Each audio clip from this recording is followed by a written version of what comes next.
The final two topics I want to discuss in this video are earnings and treasury yields. Of course, we've been talking about treasury yields for quite some time. It's obviously a very important topic. There's nothing more important than earnings, except, arguably, one could argue, certain periods, depending upon what we're talking about. Treasury yields, interest rates, very important. When you're talking about the stock market, earnings and interest rates. Also, interest rates / treasury yields, which aren't necessarily the same, but there is a tie-in, right? The two most important determinants of stock market performance. At the end of the day, people can say whatever they want about the U.S. economy or any other economy. At the end of the day, it's ultimately about earnings and interest rates. It's just that economic strength or lack thereof does have an impact on earnings, on interest rates, on treasury yields, but there is a delay. Okay? At the end of the day, all we care about is earnings and interest rates and treasury yields. Okay? That's it. And the reason why I'm going off on this topic is because, every day there's some numbskull out there talking about the U.S. economy is in bad shape. There's no recovery. I'm the guy that predicted a depression. Now, I thought it would be an inflationary depression. I was wrong.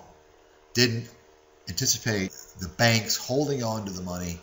I did anticipate the printing, but I came out and discussed that. Since that time, I've talked about we're not going to see an inflationary depression.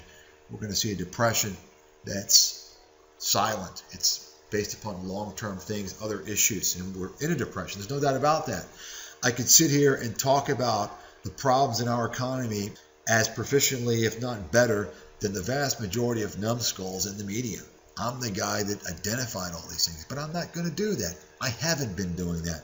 I do talk about it occasionally, but I don't harp on it. Why? Because at the end of the day, all we care about is the stock market, the bond market, the investment market, the capital markets, right? We can sit here and talk about the problems with the government's calculation of employment data, how they hide the numbers. I've talked about that. I wrote about that in America's Financial Apocalypse 8 years ago. I devoted a whole chapter to how the government hides data. Okay? I don't know of anyone else who wrote as much about that, published it back then. I know about all that. And you probably know about it all as well if you've read that book. None of that matters, right? We could talk about that, but at some point we have to move on. A lot of these numbskulls out there who don't understand the investment world, they don't understand, they have no good track record, no performance record. They harp on these economic issues over and over again as a way to placate people, as a way to whitewash their failures. So keep that in mind, right? You can talk about all these things, the bad bankers, the evil Fed, so forth. Who cares? At the end of the day, you're here to make money. You're here to preserve, protect, and grow your income, your wealth, your investment portfolio, right? That's what we're focused on. So I wanted to make that point clear because over and over again, it's the failures out there, the guys who are broken clocks and or who continue to miss everything. They focus on ancillary things that just don't really matter. At the end of the day, they don't matter, right? Okay, so this is a chart of the 10-year Treasury note from the February issue. You'll recall I talked about that 2.4, 2.5, 2.6 support. And I mentioned that, best case scenario.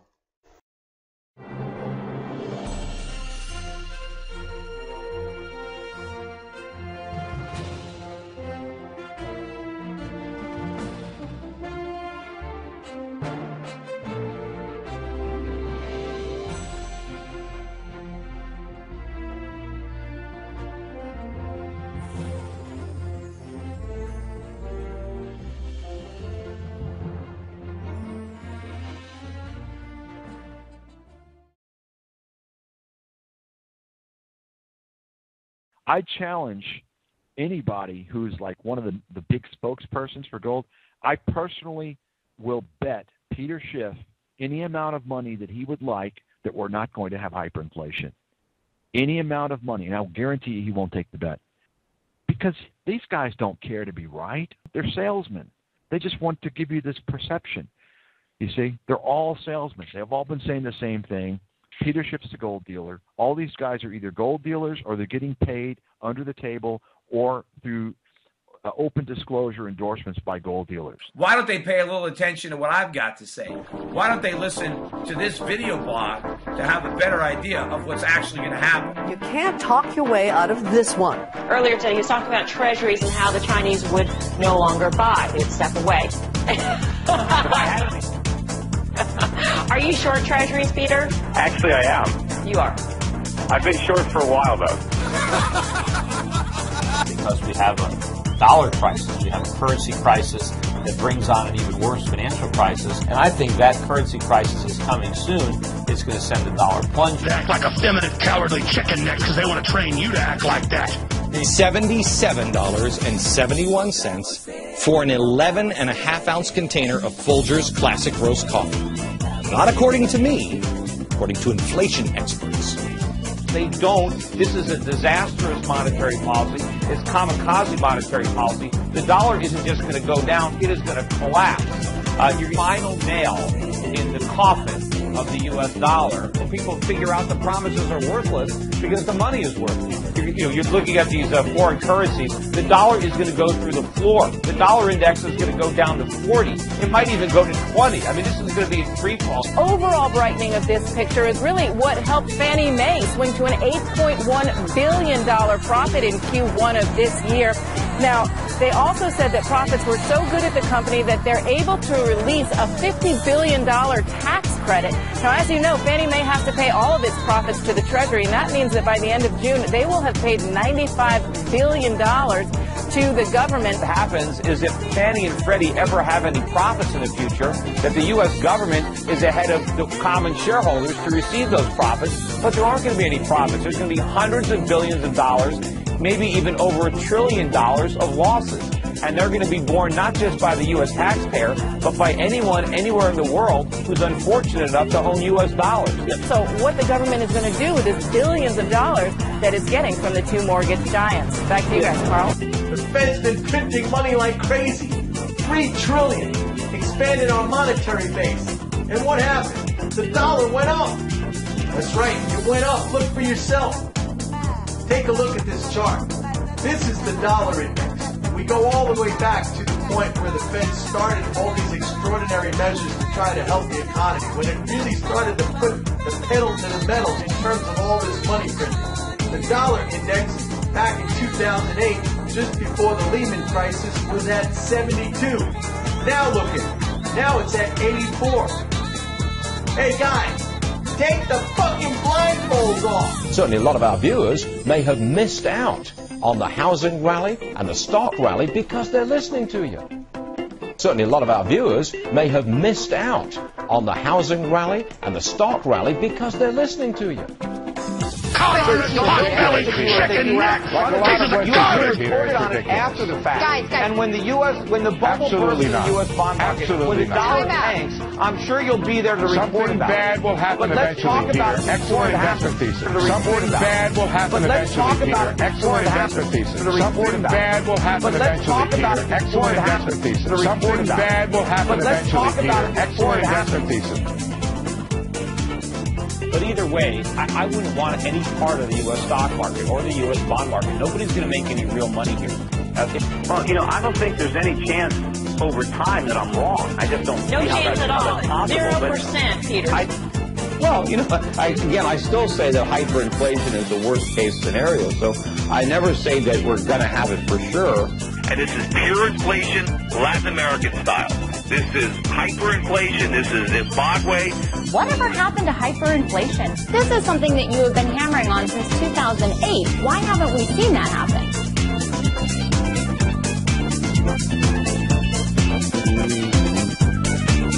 Take some time to visit my website, goldscams.com. If you're an existing customer of ours, great, you already know the drill. Certainly a lot of our viewers may have missed out on the housing rally and the stock rally because they're listening to you. Con artist, pot-bellied, chicken necks, pieces of garbage. Become a human again. Stop being weak.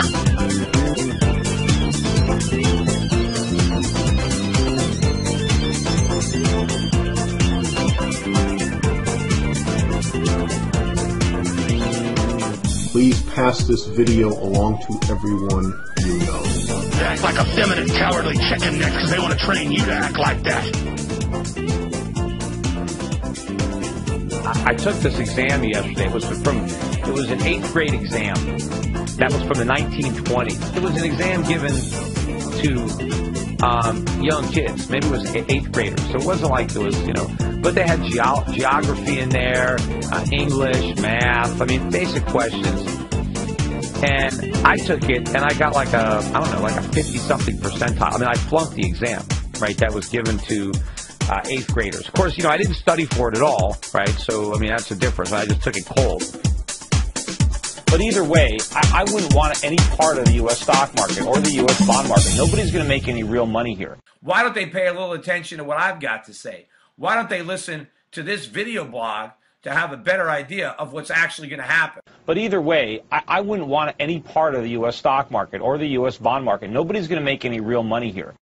Well, I don't think there's any chance over time that I'm wrong. Certainly a lot of our viewers may have missed out on the housing rally and the stock rally because they're listening to you. Con artist! You can't talk your way out of this one. Fortunately, you've got the live video records there on YouTube. You can't hide from the truth anymore. And this is pure inflation, Latin American style. This is hyperinflation. This is Zimbabwe.